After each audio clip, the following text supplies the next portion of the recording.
year from taxes by age 45 through these accounts combined. Marcus is leaving most of that on the table every single year. And every dollar that goes into a taxable brokerage account instead of one of these tax-advantaged accounts gets dragged down by capital gains tax and dividend tax for the next 20 years. This isn't about being clever. It's about using the legal tools that already exist. By 45, you should know what your SA, Roth IRA, and 401k limits are off the top of your head, and you should be hitting them in the right order. Before we move on, I want to flag something. If you want to actually calculate where you stand on these milestones, your real paw target right now, and what your net worth needs to look like over the next 20 years to hit a comfortable retirement, the Calculator Vault inside the Wealth Logicians membership is built exactly for this. Members get access to every calculator we build for the channel. It's all linked in the description below. Now let's keep going. The fourth milestone is about clarity. By 45, your investment portfolio should be something you can explain in one sentence, without jargon, to your spouse. Try it right now. Without opening any app, can you tell me what you own, what it costs you, and why you own it? Not the names of your funds. The actual strategy.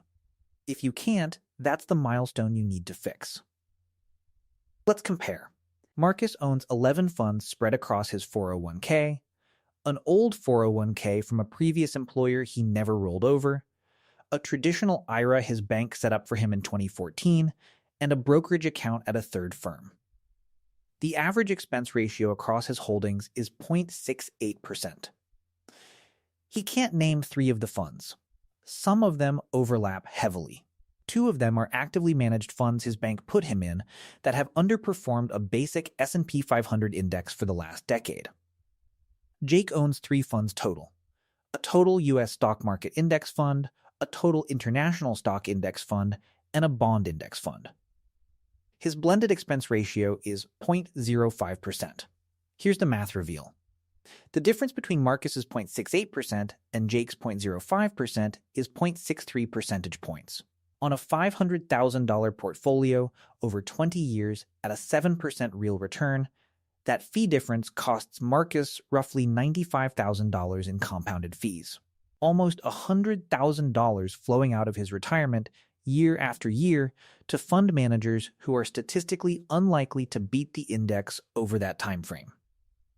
This is the part people miss. Fees compound against you the exact same way returns compound for you. The market grows your money quietly in the background. Fees shrink your money quietly in the background. You don't see either of them happening day to day. But 20 years later, the difference is 6 figures. The one-sentence test isn't a gimmick. It's a diagnostic. If you can't explain your strategy in one sentence, you don't have a strategy. You have a collection of funds someone picked for you, or that you picked at 20 different points in your life under 20 different sets of assumptions. By 45, the portfolio should be deliberate. It should be cheap. It should be understandable. And it should reflect your actual risk profile for the next 20 years, not the one you had at 25. The fifth milestone is the safety layer. By 45, you should have 12 months of essential expenses sitting in cash, in an easily accessible account. Not 3 months, not 6. 12. Here's why the number is higher at 45 than it was at 25. At 25, most of your wealth was in your future earning potential. If you lost your job, you found another one in 3 or 4 months, and your rent was your biggest fixed cost. At 45, the picture is completely different. Most of your wealth is locked up in assets you can't easily access: your 401k, your Roth IRA, your home equity.